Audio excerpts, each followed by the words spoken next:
जय जय श्री राधे, जय जय श्री श्याम। तो दोस्तों, आज हम रुद्राक्ष के बारे में चर्चा करने जा रहे हैं। रुद्राक्ष भगवान शंकर को बहुत ही प्रिय है, परम पवित्र भी है और यह एक मुखी से 14 मुखी तक संसार में विद्यमान है। अनेक अनेक गुणों से युक्त, पापों का नाश करने वाला, पाप ताप सभी प्रकार की व्याधियों का नाश करने वाला ऐसा रुद्राक्ष माना गया है। यह भगवान आशुतोष चंद्रमौली भगवान शंकर की जो नैनों से जो जल की बूंदें गिरी, उनसे इस वृक्ष का निर्माण हुआ और ये शिव पुराण में जिस तरह से वर्णित है उसी प्रकार मैं आपके सामने आज इसका वर्णन करने जा रहा हूँ। रुद्राक्ष के दर्शन मात्र से, स्पर्श मात्र से और उस पर जप करने से अनंत कोटि पुण्यों की प्राप्ति होती है। ऐसा इसमें शिव महापुराण में वर्णन भी किया गया है।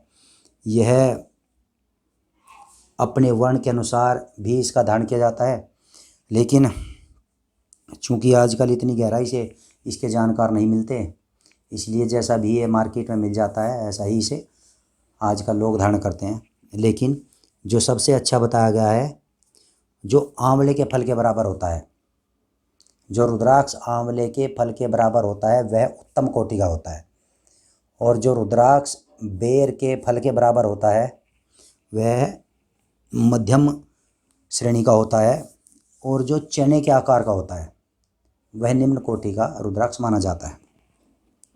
और उसमें भी जिस रुद्राक्ष के अंदर प्राकृतिक रूप से छिद्र मिलता है वह उत्तम कोटि का होता है, और जिसमें छिद्र बनाया जाता है वह मध्यम कोटि का होता है। तो चलिए आज हम उसी प्रकार शिव महापुराण में जैसे वर्णन किया गया है उसी के अनुसार किस किस रुद्राक्ष का क्या क्या धारण करने का क्या क्या फल होता है वह आज में समझने की कोशिश करते हैं। देखिए, जहाँ रुद्राक्ष की पूजा होती है या जहाँ रुद्राक्ष विद्यमान रहता है वहाँ से लक्ष्मी कभी दूर नहीं जाती। लक्ष्मी सदा निवास करती है। उस स्थान के सारे उपद्रव नष्ट हो जाते हैं तथा वहाँ रहने वाले लोगों की सभी कामनाएं पूर्ण होती हैं। ये रुद्राक्ष की खूबियाँ हैं या उसके अंदर जो गुण हैं वे सब इसके अंदर होते हैं। और देखिए, जो एक मुखी रुद्राक्ष होता है, एक मुखी रुद्राक्ष वैसे तो आजकल पृथ्वीलोक पर बहुत ही असंभव होते हैं, लेकिन फिर भी क्योंकि ऋषि मुनि हमेशा इस धरती पर विराजमान रहते हैं दृश्य अदृश्य रूप से, तो किन्हीं की कृपा से उसकी प्राप्ति हो जाती है। एक मुखी रुद्राक्ष साक्षात भगवान शंकर का स्वरूप ही माना गया है। उसके दर्शन मात्र से करोड़ों जन्मों के पाप नष्ट हो जाते हैं। अच्छा, दूसरा है दो मुखी रुद्राक्ष संपूर्ण कामनाओं को देने वाला, सभी कामनाओं की पूर्ति करने वाला होता है।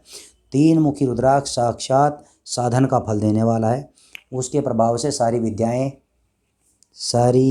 विद्याएं प्रतिष्ठित होती हैं।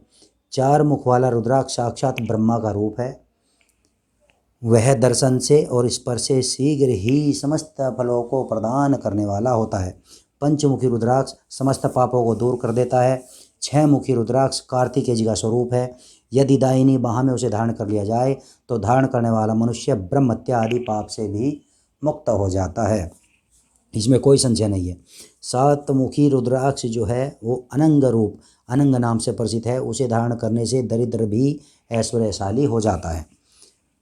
8 मुखी रुद्राक्ष अष्टमूर्ति भैरव का रूप है। उसको धारण करने से मनुष्य पूर्ण आयु को प्राप्त करता है और अल्प मृत्यु को प्राप्त नहीं होता। मृत्यु के पश्चात भी भगवान शूलपाणी के स्वरूप को प्राप्त कर जाता है। अच्छा, और 9 मुखी रुद्राक्ष भैरव तथा कपिल मुनि का प्रतीक माना गया है। 9 रूपी धारण करने वाली महेश्वरी दुर्गा उसकी अधिष्ठात्री देवी मानी गई है। जो मनुष्य भक्ति पारायण हो अपने बाएं हाथ में 9 मुख रुद्राक्ष को धारण करता है वह निश्चित ही मेरे समान सर्वेश्वर हो जाता है, इसमें कोई संशय नहीं है। ऐसा महाशिव पुराण में वर्णन किया गया है भगवान शिव के द्वारा, जब वह माता जगतजनी जगदम्बा पार्वती को रुद्राक्ष की महिमा बता रहे थे। तो दोस्तों, ऐसे ही 14 मुखी रुद्राक्ष तक होते हैं। इन्हें अपनी श्रद्धा और विश्वास के साथ आदमी धारण करे तो वह पुण्यों को प्राप्त करता है। ऐसी हमें आशा भी है और ऐसा विश्वास भी मन में होना चाहिए, क्योंकि विश्वास से ही सभी कार्य सिद्ध होते हैं और सनातन धर्म को तो विश्वास का ही स्वरूप है। बिल्कुल। जय जय श्री राधे, जय जय।